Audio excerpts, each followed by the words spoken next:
Happy Sunday morning, everybody. Or if you're not watching this on Sunday morning, happy whatever time of day, whatever day you are watching this. I am so excited to be back leading another session with you guys, another Sunday school video. I cannot believe we are already on session 7 of our series. It is crazy how fast we are moving through this, but I would like to say that I am so proud of you guys. Like I've said before, I know this fall has been different and challenging because we're not together physically, but I still really look forward to recording these videos for you guys each week because I know I'm leading it, and I know at some point in time you're maybe watching it, and it still feels like that sweet time of the week where we just get to be together even if we can't be together physically. So I am just so proud of you guys for using your imaginations and making the absolute best out of these videos, which I'm hearing and hoping that that's what you're doing. So yeah, let's continue with session 7 of our Beatitudes series. So as usual, I think we should start out this video by, I'm gonna invite everyone to stand up with me. If it is Sunday morning, guess what guys, it's time to wake up. It's time to stand up. If you're watching this any other time of the week, it's still time to stand up. You've probably been sitting too long. We're probably a little stiff. Let's just move around a little bit. And while we're moving around a little bit, while we're getting our wiggles out, I am going to ask you guys today's welcome question. So today's welcome question, I'll be honest, a little bit more than a question. We're gonna have kind of a bit of a welcome discussion together. But today I am wondering if you guys, while we're still moving around and stretching however much you want to, I am wondering if you guys have ever heard the word harsh. So when you hear the word harsh, what does that make you think of? What does it mean when someone is acting harsh? So if you haven't heard that word before, you can probably tell from the way I'm saying it. Harsh is just kind of like, it's just not being very nice. So what is an example? Let's try to think of an example of a way that somebody can sound harsh. So maybe if you've ever heard somebody yelling at someone else, that sounds harsh, like that is loud and kind of harsh and not very kind. If you've ever heard somebody using not kind words, that's kind of harsh of them. What are other examples of people being harsh? I'll tell you guys, yesterday I was driving on the road, you know, where you drive, and I was just driving along my merry way. I'm a good driver, okay? So I'm driving, and all of a sudden this car comes along and just cuts me off, and I had to slam on my brakes, and it really scared me and kind of hurt my feelings and made me a little angry. So did that car act kind of harsh? Yeah, because they did something that hurt my feelings and didn't make me feel very good. So that was like a harsh action for the person who was driving that car. So today we are thinking a little bit about the word harsh. I'm wondering if you guys have ever seen somebody acting harsh or saying something harsh. What is the opposite of the word harsh? What do you guys think the opposite of the word harsh would be? So if we think of harsh as being kind of mean or not kind, then maybe the opposite of harsh would be being kind. The opposite of harsh could just be the word nice. So basically if you get called harsh, or if somebody is acting harsh, it's not really a compliment. They're basically just not being a very nice person in that moment.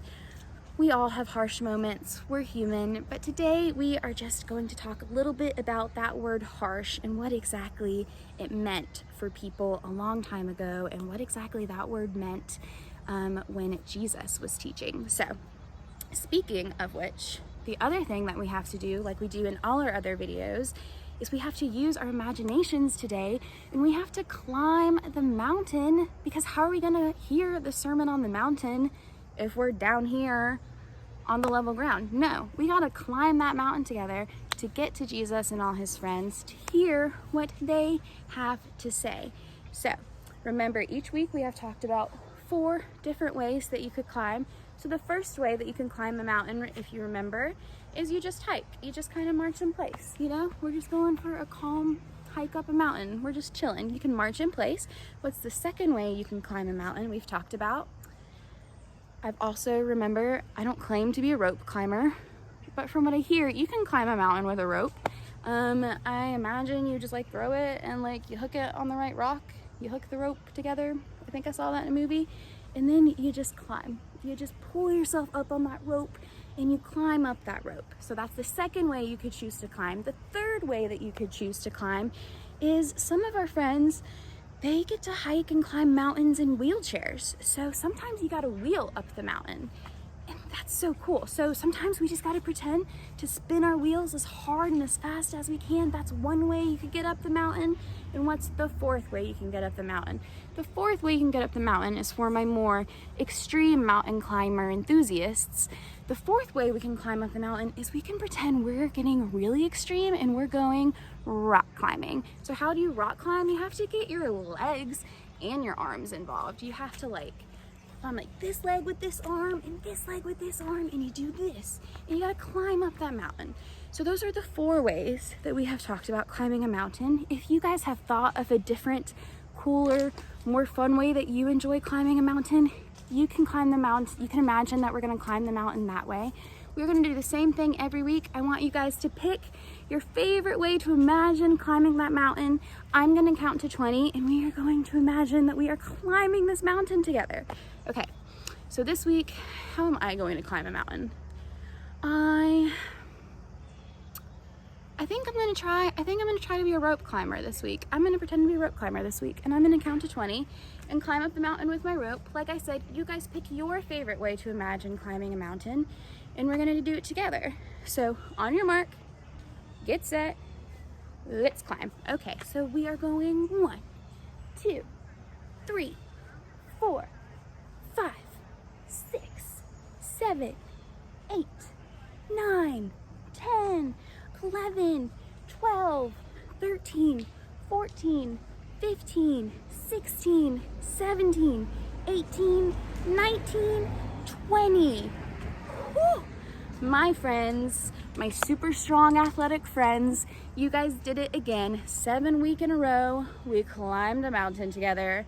How cool, how exciting. So now that we are using our imaginations to picture being on the very top of this mountain, I want us to use our imaginations and look around at all the things you can probably see from the top of a mountain. What are some things that you guys think you could see from the top of a mountain? You could probably see all the roofs of people's houses. You could probably see the ocean or a sea, some body of water over there. You could probably see people. They look so tiny, they look like little ants. Think about all the things we can see from the top of this mountain.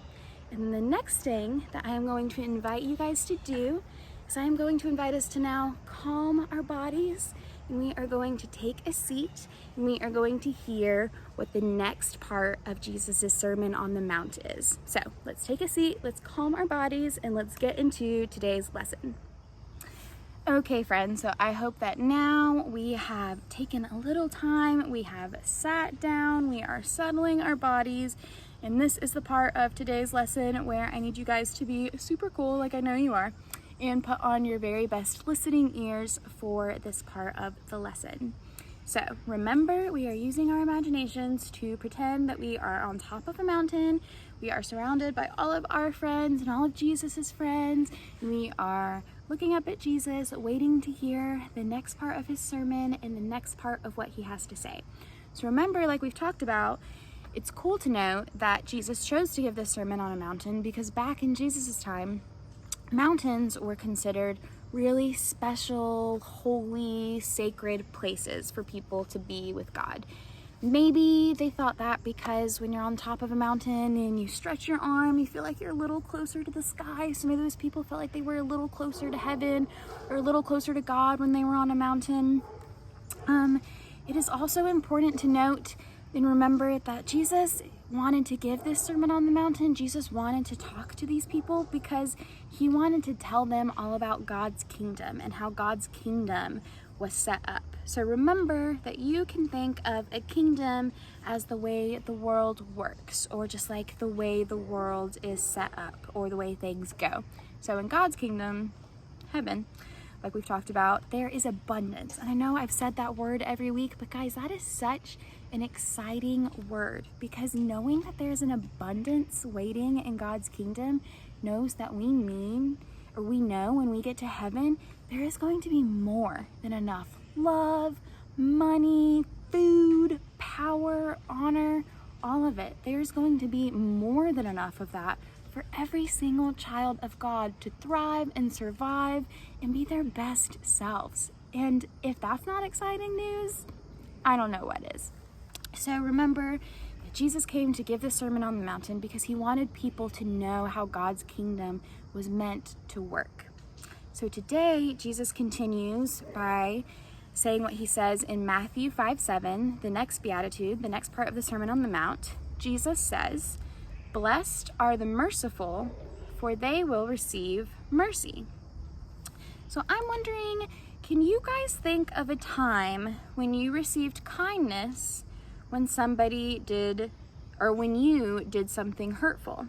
So an example, let's think of an example. An example would be maybe you said something not very nice to one of your siblings, but they used their words to tell you how they felt, forgave you, and still wanted to play with you even after you were mean to them. How did that make you feel, that they still wanted to be nice to you and they still wanted to play with you after you had been kind of mean to them? And then on the flip side, I'm wondering if you guys, have you ever made a mistake and somebody responded with harshness or with being harsh? So maybe they snapped at you when you made your mistake. Maybe they raised their voice and yelled at you a little bit. Maybe they threw something at you. How did that harsh behavior make you feel when you were experiencing it? So thinking about those two flip sides of the coin, I want to tell you guys a story about two friends that will maybe help make the concept of mercy make a little more sense. So I'm going to tell you guys a story about two boys named Finn and Micah. So Finn and Micah were very good friends. They played at Micah's house at least once a week after school. Their favorite activities at Micah's house were jumping on the trampoline, playing with action figures, and they loved cooking together. So one day after Finn went home, Micah realized that one of his favorite action figures was missing. So the next day, Micah saw the action figure's arm sticking out of Finn's backpack at school. When Micah asked him about it, Finn said, "Oh no, this is my action figure. My mom gave it to me this morning." Micah looked at Finn and said, "Finn, I can see my initials on that action figure's foot." Micah knew it was his action figure. Finn suddenly looked very afraid and sad and angry all at once. Micah could tell that Finn did not know what to say or did not know what to do. So Micah thought about his options. Micah knew he had different options on how to respond to Finn. He could go tell a grown-up, which is always a good choice. Please hear that. Telling a grown-up, always a good choice. He could yell at Finn and yank the toy back harshly, or he could try to settle the problem with mercy. So what do you guys think settling the problem with mercy would look like? Let's find out. So Micah decided on mercy, and he said to himself, "I'm going to try to respond with mercy. If mercy does not work, I will go get a grown-up." So the way that Micah decided to respond with mercy was by looking at Finn and saying, "Finn, I would like my toy back, but I want you to know I understand that you really like it and that you made a mistake by taking it, but we can play with it together again at my house this Wednesday, okay?" Finn answered quietly, "Okay," and then he handed the toy back to Micah. So like Finn and Micah, we have opportunities every day to choose to have merciful responses or to have harsh responses to things. So when we offer mercy to people, we feel what the other person is feeling. We are taking action on their behalf, and we are continuing to work for their well-being. When we respond harshly, we're just hurting them, and in the long run, we're hurting ourselves too. The people listening to Jesus would have heard mercy as a reminder of who God is, because God is merciful. And when we try to feel how others might be feeling and show mercy by acting on their behalf and dedicating ourselves to our friends and our families and the people around us well-being, we are following God's example, which is a good thing. And this is why Jesus said that those who are merciful are going to be blessed, because you're following God's example when you show mercy. Now, I do want to note, of course, that does not mean that we permit others to treat us poorly or to cross our boundaries. Mercy is about showing one another understanding.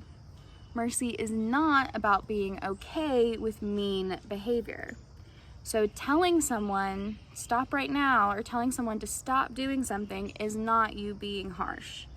We show mercy to ourselves by making safe choices and getting help if we need it. So yes, you should respond with mercy when you can, but you should also never tolerate somebody being mean to you or treating you too harshly. When something like that happens, the right thing to do in the moment is to probably just go get an adult and let the adult help you figure out what the right thing to do in the situation is. So one way that we can maybe remind ourselves to think about mercy every day is I want you guys to take your hands and make two circles, make two circles, let me put something down. Make two circles like this, and we are going to put them on like this and pretend like these are glasses. Now guess what we are going to call these glasses? Those are our mercy glasses. So I want you guys to put these on, and I want you to think of them as your mercy glasses. So when you are wearing them, I want you to look around you for instances of mercy. Or if you see somebody acting harshly, maybe you could put on your mercy glasses and try to think of a way to mercifully help that person instead of letting that person be harsh. Guys, the important thing to remember is that everyone we meet is God's beloved child. It's hard to remember sometimes, but every person that we encounter is God's child, which means that every person we encounter is someone who needs love, mercy, and help. So don't forget to look in the mirror with your own glasses on too, okay? And what I mean by that is it's also important for us to remember that sometimes we have to show ourselves mercy and remember that we also deserve love, mercy, and help. So when it comes to your mercy glasses, never forget to sometimes look in the mirror and look at yourself through some merciful eyes as well. So this week, I want you guys to try to wear your mercy glasses as much as you can. And if you're in a situation where it's especially hard to show mercy to someone, you can always use your hands to put your glasses back on and remember, I am supposed to be merciful in this situation. So as always, before we transition to closing and to your family questions and family page information for this week, I would love to give you guys a blessing. So you guys know the way we do our blessing is you guys hold your hands out like you're getting ready to accept a gift, because a blessing is a gift. And I am going to tell you your blessing right now. Okay, so hold your hands out like this and know that you are blessed because God shows you mercy, and you are blessed to show mercy to others. You are blessed to have mercy, and you are blessed to show mercy to other people. So I want you to take that blessing, I want you to put it over your heart because it is truth, and remember that is where truth belongs, in your heart. So today, or this week, the family pages were sent out in email. It has a coloring page that goes along with today's lesson, and it also has some questions that you guys can reflect on with your families. The questions for this week are, when have you received mercy? How did your heart feel? How did your body feel? Did you physically feel anything from receiving mercy? The next question is, when have you shown mercy to someone else? How did that make your heart feel? Or how did that make your body feel? The next question is, why do you think mercy was important to Jesus? And the last question for this week is, how does mercy keep us close to Jesus and keep us close to each other? So those are the family pages that were sent out this morning. I hope you guys discuss those questions with your families. There's coloring pages you can do that go with today's lesson. I hope you guys take advantage of that and do some coloring. Always feel free to send me a picture of what you guys are working on, or send me a picture of what you're coloring. I always want to see it. So I am going to close us in prayer, and then I want you guys to go. I want you to have the best week where you make the best choices and you behave for your families, because they need you to right now, okay? So I am going to pray really quick, and then we are going to say goodbye. All right, so let's pray together. Loving God, thank you for your mercy and unbreakable love, which hold us close to your heart no matter what we do or feel. Please help us be merciful this week. We want to treat each person as you do and show your mercy in all situations. Keep us connected to you and keep us connected to each other. Amen. So, like I said, you guys, I hope you have fantastic weeks. Thank you for joining me today. As always, I know some things we talk about have some big words and can maybe just be kind of confusing concepts to get. So if you have any questions about anything we talked about today, your parents know how to get in contact with me, and I would love to talk about anything that we talked about today with you further if you need it. So yeah, again, I hope you guys have fantastic weeks. I hope you make good choices, behave for your families. Like I said, they need you to right now. Yeah, and I will see you guys later. I love and I miss you, and I can't wait to hopefully see you soon. Bye.